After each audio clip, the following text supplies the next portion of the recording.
وأحسن منك لم ترقت عيني وأحسن منك. ہم سب جانتے ہیں کہ انسان دشمنی میں صحیح اور غلط، جھوٹ اور سچ کا فرق بھی اٹھا لیتا ہے، لیکن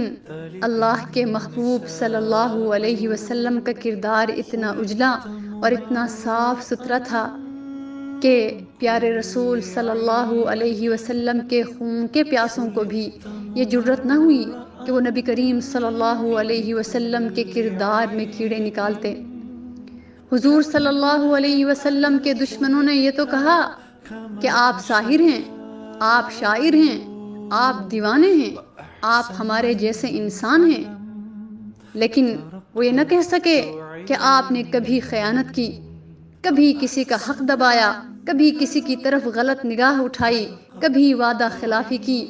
بلکہ پیارے رسول صلی اللہ علیہ وسلم نے تو خود اپنے آپ کو محاسبہ کے لیے پیش کیا۔ کوہ صفا پر کھڑے ہو کر فرمایا، فقط لبثت فیکم عمرا من قبلہ افلا تعقلون، میں نے تمہارے اندر رہ کر 40 سال گزارے ہیں،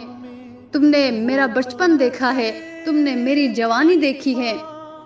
تم نے میرے شب و روز دیکھے ہیں، تم نے میرے معاملات دیکھے ہیں، بتاؤ تم نے مجھے سچا پایا یا جھوٹا؟ جواب میں پوری قوم پکار اٹھی کہ ما جربنا علیک کذبا، ہم نے آپ کو آج تک جھوٹ بولتے ہوئے نہیں دیکھا۔ دراصل نبی کی حفاظت اللہ رب العزت خود فرماتے ہیں، اسی لیے نبی کا بچپن اور نبوت ملنے سے پہلے کا زمانہ بھی ایسا پاک، ایسا ستھرا، ایسا پاکیزہ اور ایسا روشن ہوتا ہے کہ دشمن بھی انگلی نہیں اٹھا سکتا۔